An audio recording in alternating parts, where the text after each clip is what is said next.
तभी खंडहर के अंदर से एक अजीब गहराई से आती डरावनी आवाज गूंजी। शीतल का दिल जोर से धड़कने लगा। आंखें कुछ देख नहीं पा रही थी, लेकिन उसे महसूस हुआ कि कुछ भारी सा उसकी तरफ बहुत तेजी से आ रहा है। अगले ही पल एक झटके से किसी ने बाहर से उसका हाथ पकड़ा और पूरी ताकत से खींचकर उसे खंडहर से बाहर ले आया। दरवाजा पीछे से जोर से बंद हो गया। उसने देखा उसका हाथ पकड़कर खींचने वाली उसकी माँ थी। दिमाग खराब हो गया है क्या तेरा? अगर एक सेकंड भी और रुकती ना वहाँ तो वो मार देता तुझे। कौन माँ? कौन खत्म कर देता मुझे? और आखिर तुम यहाँ पर करने क्या आई थी? मैंने देखा तुम्हें। तुमने खंडहर का दरवाजा खोलकर वो थाली अंदर रखी और फिर दरवाजा बंद कर दिया। लेकिन आखिर किसके लिए तुमने वो सब किया? और मैं जानती हूँ ये तुमने पहली बार नहीं किया। बताओ माँ, मुझे सच जानना है। क्या ये सब पापा की मौत से जुड़ा हुआ है? बोलो माँ। मैं अभी तुझे कुछ नहीं बता सकती। रात का वक्त है और ये इलाका, ये खंडहर सही नहीं है। तू घर चल, पहले वहाँ बात करेंगे। यहाँ ज्यादा देर रुकना खतरे से खाली नहीं है। माया शीतल को घर लेकर आई। वो शीतल को कुछ भी बताना नहीं चाहती थी, लेकिन शीतल अब पीछे नहीं हट सकती थी। वो हर उस राज को जानना चाहती थी जो उसके पिता के मौत के बाद उससे छुपाया गया। शीतल और माया अब घर पहुंच गए थे। शीतल ने माँ से पूछा, माँ, मुझे बच्चा मत समझो।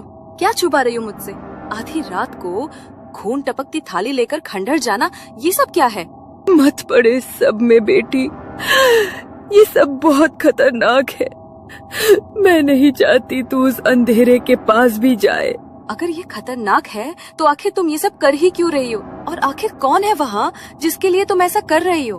बोलो माँ, किसके लिए कर रही हो तुम ये सब? मैं ये सब बस तुम्हारे पापा को बचाने के लिए कर रही हूँ बेटी। बस यही एक रास्ता है जिससे वो जिंदा रह सकते हैं। अगर एक दिन भी चूक गई तो वो राक्षस उन्हें निगल जाएगा। क्या? इसका मतलब पापा जिंदा है? तो तुमने मुझे और अनामिका को ये क्यों कहा कि 5 साल पहले पापा एक दुर्घटना में मारे गए? कहाँ है पापा? मुझे भी उनसे मिलना है। कोई उनसे नहीं मिल सकता बेटी। वो कहने को जिंदा है, लेकिन उनकी सांसें उसके हाथों में है। मैं नहीं जानती कैसे मैं तेरे पिता को वापस लेकर आऊंगी। ऐसा कौन सा तरीका है जिससे वो उसके चंगों से बाहर निकल पाएंगे? पिछले 5 सालों से मैं बस तेरे पिता को बचाने का तरीका ढूंढ रही हूँ, लेकिन कोई तरीका मुझे समझ नहीं आ रहा। मुझे कुछ भी समझ नहीं आ रहा माँ। आखिर तुम क्या कहना चाहती हो? अगर पापा जिंदा है तो मैं भी उन्हें बचाने की पूरी कोशिश करूंगी, लेकिन तुम मुझे बताओ तो सही कि आखिर पापा है कहाँ और क्यों आप 5 साल से हमसे झूठ बोलती आई हो? क्या हो रहा है पापा के साथ? शीतल की बात सुनकर माया थोड़ी देर चुप रही। उसकी आंखें दीवार की ओर जम गईं। माया ने गहरी सांस ली और कांपती आवाज में कहा, तू ठीक कह रही है शीतल। बहुत कुछ है जो तुझे नहीं बताया गया। आज से ठीक 5 साल पहले। ऐसा मत सोचो जी। एक नौकरी चली गई है तो क्या हुआ? कोई ना कोई रास्ता निकल ही आएगा। हमने पहले भी मुसीबत देखी है, इस बार भी देख लेंगे। चिंता नहीं करूँ तो और क्या करूँ माया? तुम जानती हो ना ये नौकरी कितनी मुश्किल से मिली थी। आजकल अनपढ़ लोगों को काम मिलना बहुत मुश्किल है। और शीतल के इलाज के लिए जो कर्ज लिया था वो भी तो चुकाना है। अगर वक्त पे पैसे नहीं लौटाए तो वो लोग कुछ भी कर सकते हैं माया। कोई तो होगा, कोई दोस्त जिससे आप बात कर सकते हैं। शायद कोई मदद कर ही दे। पैसों के लिए कोई किसी का दोस्त नहीं होता माया। तुम्हें क्या लगता है कि मैंने किसी से बात नहीं की होगी, लेकिन कोई भी मदद नहीं करना चाहता। और गगन परेशान होकर अंदर चला गया और बिस्तर पर लेट गया। रात के लगभग 11 बजे उसका फोन बजा। स्क्रीन पर नाम था राकेश, एक पुराना दोस्त जिससे बरसों से बात नहीं हुई थी।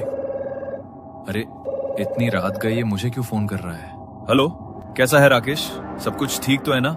रात के इस पहर तूने फोन किया। हाँ सब ठीक है, लेकिन सुना है तू मुश्किल में है।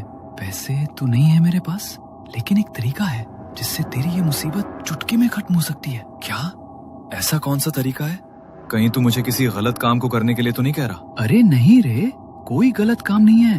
तू कल सुबह मेरे घर आ जा, मैं तुझे सब बताता हूँ। ठीक है, कल सुबह आता हूँ, बाय।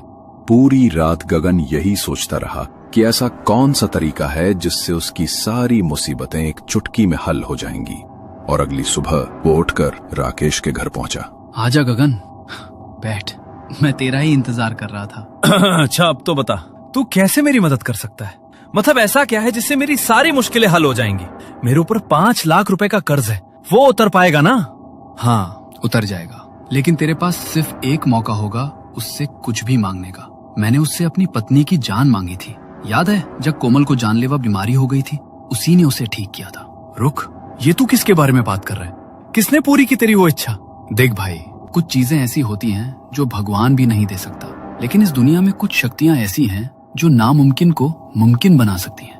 पिछले साल मैं एक तांत्रिक के पास गया था। वहाँ मैंने एक सौदा किया था। वो कोई इंसान नहीं था, ना कोई तांत्रिक। मैंने एक राक्षस से सौदा किया था गगन। वो मेरी एक इच्छा पूरी कर सकता था और उसने कर दी। मेरे पास अभी भी वो है। तू उसे ले जा और अपनी एक इच्छा पूरी कर ले। राक्षस? राकेश, तो तू मजाक